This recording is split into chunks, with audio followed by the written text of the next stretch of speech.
Are you serious? Are you serious? We have breaking news out of the Holy Lands as it relates to the peace accord or covenant with many as it's referred to in Daniel chapter 9:27. I want to thank Penny of Virginia for this report. Hamas will endorse the two-state solution deal. Fatah leaders are saying, even as the top Hamas official warned today, Monday, February 17th, 2014, against the Palestinian acceptance of an American framework peace agreement, West Bank leaders were asserting that the Islamic rulers of the Gaza Strip would in fact back a peace deal with Israel based on the national principles. Hamas Deputy Political Bureau Chief Massa Abu Marzouq called the anticipated American document very dangerous, saying it would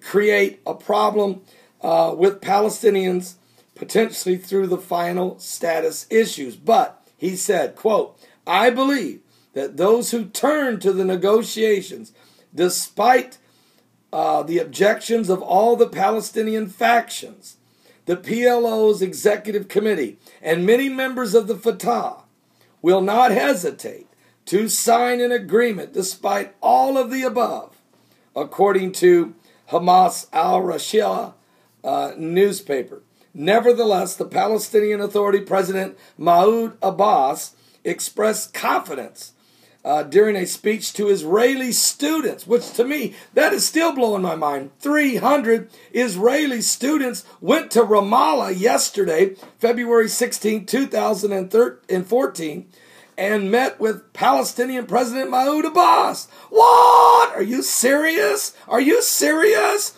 300 Israeli students? They're sort of like Gideon's army, I guess. Well, get this. Nevertheless, Palestinian President Mahmoud Abbas expressed confidence during a speech to Israeli students and activists in Ramallah on Sunday that Hamas would back an agreement with Israel on a two-state solution. That position was reiterated by Fatah officials presented in a hall during Abbas's speech. Asked whether Hamas would endorse the agreement with Israel, Fatah's chief negotiator with Hamas said without hesitating, yes, of course they'll join. Why wouldn't they, he said. They will be obligated by the decisions of the Palestinian leadership. I am confident of this. In my opinion, the real impediment to peace is not Hamas, but Prime Minister Benjamin Netanyahu and his extremist right-wing government in Israel. So Ahmad pointed out that Hamas's political leader has accepted the two-state principle in reconciliation agreement signed with the Fatah back in Cairo back in 2011. One of the issues we agreed on was the right of the Palestinian people to the state on June the 4th, 1967 borders, he said during the speech. So the acceptance of a two-state outcome, Al-Hamad continues, was reaffirmed by the West Bank Hamas officials recently released from the Israeli prison in an interview with Spanish newspapers. So Israel has released 3 times 26 very dangerous political prisoners or terrorists of the state of Israel that were Palestinian. There's one more release of the last 26 to go upon the signing of this agreement. Now here's what Daniel said. In Daniel 9:27, the Bible says, and he shall confirm the covenant with many for 1 week, and in the midst of the week he shall cause the sacrifice and the oblation to cease, and for the overspreading of abominations he will make it desolate, even unto the consummation, and that determined shall be poured upon the desolate. Now Jesus said these words. Remember, it's a covenant with many, but it will bring about an abomination of desolation.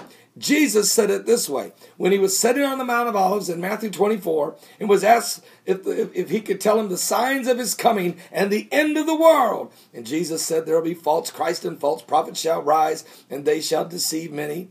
Be not troubled, for all these things must come to pass. But the end is not yet, for nation shall rise against nation, and kingdom against kingdom, and there shall be famines and pestilence, and earthquakes in divers places, and all of these are the beginning of sorrows. And then, of course, persecution will come upon Christians, and he that endured to the end, the same shall be saved. And when this gospel is preached into all the world for a witness unto all nations, then shall the end come. And when you see the abomination spoken of by Daniel the prophet, when you see the abomination of desolation spoken of by Daniel the prophet, stand in the holy place, whosoever readeth, let him understand it. And Paul explains to us in 1 Thessalonians chapter 5 and 2 Thessalonians chapter 2 about the Antichrist revealing himself, walking in the temple of God before the worshipers of God and declaring that he is God. Folks, if the Hamas leaders are getting ready to sign and are ready to sign a two-state deal, then folks, you are getting, that's not all the details are worked out. There'll still be some more pushing and shoving, but can you see what's happening? It's coming to pass. This may be a major biblical milestone, and we're entering into the 4 blood moons, and the Pope is headed to Israel on May 24th. I'll be right back. There's a lot going on. Don't you dare move. Don't even move. I'll be right back in just a moment with another powerful piece of information about the comet linear. Are you serious? Are you seriously saved?